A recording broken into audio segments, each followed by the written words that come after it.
જય જવાન, જય કિસાન, જય મુરલીધર। આજે તારીખ 1 અને 4થો મહિનો 2026। હવે મિત્રો આપણે માવઠા વિશે આજે માહિતી આપવાની છે। ખાસ કરીને આગતરા નિદાન તરીકે મેં તમને એપ્રિલ મહિનાની તારીખ તો આપેલી જ છે આપણા ચેનલની અંદર, પણ જે આ આપણે 2 તારીખથી માવઠાની શરૂઆત થાય એ 4 તારીખ સુધી માવઠું રહેશે।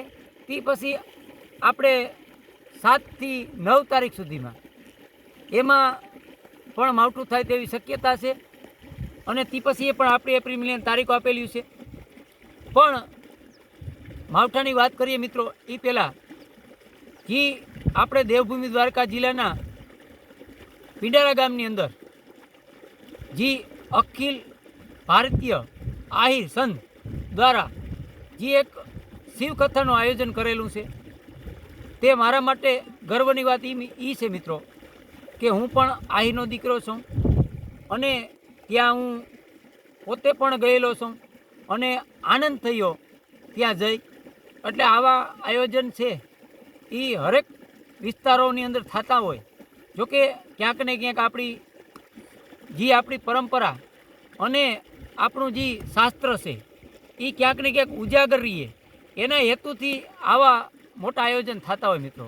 પણ ખાસ મિત્રો કે દેવભૂમિ દ્વારકા જિલ્લાનું જે પિંડારા ગામ છે ત્યાં પણ મોટે પાયે આહિર સંમેલન યોજી અને જે આ શિવ કથાનું એક આયોજન કરેલું છે, તે પિંડારા ગામની અંદર આપણે 2 તારીખે રાતે અથવા 3 તારીખે ત્યાં પણ તીવ્ર માવઠું થાય એવી શક્યતા છે। આપણે કોઈ સામાન્ય માવઠું કે સામાન્ય ઝાપટા નથી કહેતા, તીવ્ર થંડરસ્ટોર્મ થાય અને માવઠું થાય તેવી શક્યતા છે।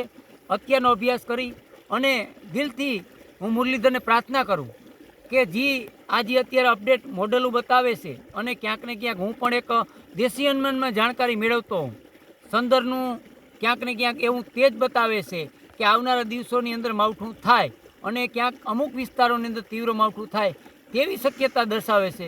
વારંવાર દેશીના ઘણા એવા મોડેલો છે, એટલે એક એ અભ્યાસ કરી અને નજીકના દિવસોમાં ક્યાંક ને ક્યાંક તીવ્ર માવઠું થાય તેવા સંકેત તો વારંવાર આપણે મળતા હતા, પણ અત્યારે મોડલમાં જે બતાવે એટલે આપણે એવું પણ ક્યાંક ને ક્યાંક અનુમાન ખેંચી શકીએ મિત્રો કે આ 2 તારીખ રાત અને 3 તારીખ દિવસ એમાં મારા અંદાજ પ્રમાણે જે આપણે તીવ્ર માવઠું થાય તેવા વિસ્તારોની વાત કરીએ મિત્રો, તો કચ્છથી આપણે શરૂઆત કરીએ તો કચ્છના નલિયાથી માંડી અને ગાંધીધામ પટ્ટામાં, એમાં પછી વચ્ચે આપણે કંઈ તો ભુજ, પછી નલિયાથી ઉપર દયાપર, પછી ભુજથી માંડી અને માંડવી અંજાર એ પટ્ટામાં પણ ક્યાંક ને ક્યાંક તીવ્ર માવઠું થાય અમુક વિસ્તારની અંદર એવી શક્યતા છે।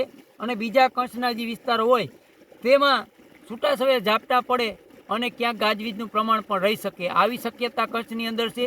અને 2 તારીખે રાતે અને 3 તારીખ દિવસ દરમિયાન તીવ્ર માવઠું થાય અમુક વિસ્તારોની અંદર એની માહિતી છે। પછી સૌરાષ્ટ્રની વાત કરીએ તો સૌરાષ્ટ્રનું જામનગરથી માંડી અને વેરાવળ દરિયાકાંઠો એ દરિયાપટ્ટી છે, તેમાં પણ ક્યાંક ને ક્યાંક તીવ્ર માવઠું થાય 2 તારીખ રાતે અને 3 તારીખ દિવસ દરમિયાન તેવી શક્યતા છે। પણ બીજા અન્ય વિસ્તારો છે, માની લો કે આપણે દેવભૂમિ દ્વારકા જિલ્લાના પછી તાલુકા હોય, ખંભાળિયા તાલુકો, ભાણવડ તાલુકો, જામનગર જિલ્લાનો લાલપુર તાલુકો, જામજોધ તાલુકો, પછી વેરાવળ માની લો કે સોમનાથ સાઈડ આજુબાજુ વિસ્તાર, પછી માંગરોળ સાઈડ, પછી પોરબંદર જિલ્લો છે એનું કુતિયાણા, પછી એવી રીતે અમુક તાલુકા લેવલ સુધી આ વરસાદ થાય તેવી શક્યતા છે મિત્રો। પણ આમાં ગાજવીજનું પ્રમાણ હોય 2 તારીખ રાતે અને 3 તારીખ દિવસ દરમિયાન, તેમાં થંડરસ્ટોર્મ પણ થાય તેવી શક્યતા છે, અને સાથે 30-40નો પવન હોય તેવી પણ શક્યતા છે મિત્રો।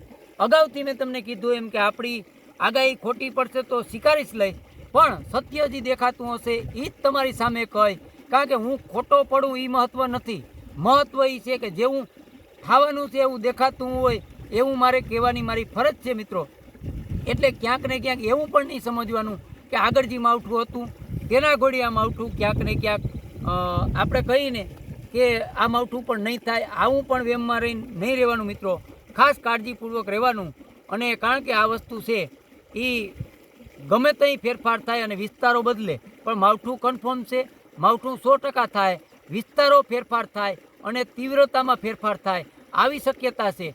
પણ ઉત્તર ગુજરાતની વાત કરીએ મિત્રો તો મધ્ય ગુજરાતના લગતા વિસ્તાર ઉત્તર ગુજરાત છે તેમાં પણ માવઠું થાય તેવી શક્યતા છે, અને આપણે સૌરાષ્ટ્રના મોરબી હળવદ સાઈડ પણ માવઠું થાય તેવી શક્યતા છે અને ભાવનગરથી પાછું સોમનાથ પટ્ટામાં પણ ક્યાંક ને ક્યાંક અમરેલી સાઈડ બોટાદ એમાં પણ માવઠું થાય તેવી શક્યતા છે અને મધ્ય ગુજરાતના વિસ્તારો અને ઉત્તર ગુજરાતને લગતા વિસ્તારોમાં પણ માવઠું થાય તેવી શક્યતા છે. દક્ષિણ ગુજરાતની સુરતની આજુબાજુ પણ માવઠું થાય તેવી શક્યતા છે. પણ 2 તારીખે આજે 1લી તારીખ છે, આજે રાતથી હવામાન પલટો આવી જશે કચ્છના વિસ્તારોમાં અને 2 તારીખે વહેલી સવારથી ક્યાંક વાદળછાયું વાતાવરણ અથવા વરસાદના વાદળો અને ક્યાંક છાંટછૂટ થાય તેવી શરૂઆત 2 તારીખે વહેલી સવારથી થઈ જાય. પણ જેમ 2 તારીખના દિવસ પસાર થાય બહુ પછી ક્યાંક ને ક્યાંક તીવ્ર ઝાપટા પણ ક્યાંક સીમિત વિસ્તાર પૂરતા પડવાની શરૂઆત થઈ જાય. પણ વધારે મુખ્ય તારીખ 2 તારીખ રાત અને 3 તારીખ દિવસ એટલે 3 તારીખે વહેલી સવાર અને 3 તારીખ છે તે આખો દિવસની અંદર તીવ્ર માવઠા થાય અમુક વિસ્તારની અંદર તેવા શક્યતા છે અને એવી જ શક્યતા સમજીને હાલવાનું મિત્રો. અને 4 તારીખે પણ આની ક્યાંક ને ક્યાંક ભાવનગરથી વેરાવળ પટ્ટા અમરેલી સાઈડ પણ અસર જોવા મળી શકે અને દક્ષિણ ગુજરાતને લગતા વિસ્તારો પણ સુરતની આજુબાજુ વડોદરા આજુબાજુ પણ 4 તારીખે વરસાદ થાય તેવી શક્યતા છે. એટલે ક્યાંક સીમિત વિસ્તાર એવા હોય ત્યાં વધારે પ્રમાણમાં માની લો કે ઇંચ 1.5 ઇંચ 2 ઇંચના પણ સમાચાર આવી શકે મિત્રો. અને અમુક વિસ્તાર એવા પણ હોય ત્યાં છાંટછૂટ થઈને ઝાપટા પડે. પણ આપણે ઓલ ગુજરાત સૌરાષ્ટ્ર કચ્છની વાત કરીએ મિત્રો તો 60 થી 70% વિસ્તારની અંદર આ માવઠાની શક્યતા છે. અને આ માહિતી જે આપણે એક દેશી અનુમાન અને ક્યાંક ને ક્યાંક મોડલ દ્વારા થોડી ઘણી મહેનત કરી અને તમને માહિતી આપવાનો પ્રયાસ કરું છું મિત્રો. એટલે 60 થી 70% વિસ્તાર ઓલ ગુજરાત સૌરાષ્ટ્ર કચ્છના વિસ્તારો હશે. પછી આપણે કઈ એ વિસ્તારની આજુબાજુ વિસ્તાર હોય કારણ કે આ સાવંતિક રાઉન્ડ નથી પણ દરિયાકાંઠો છે તેમાં 24 કલાક અથવા 18 કલાક સાવંત્રિક જેવો માહોલ કરી નાખે.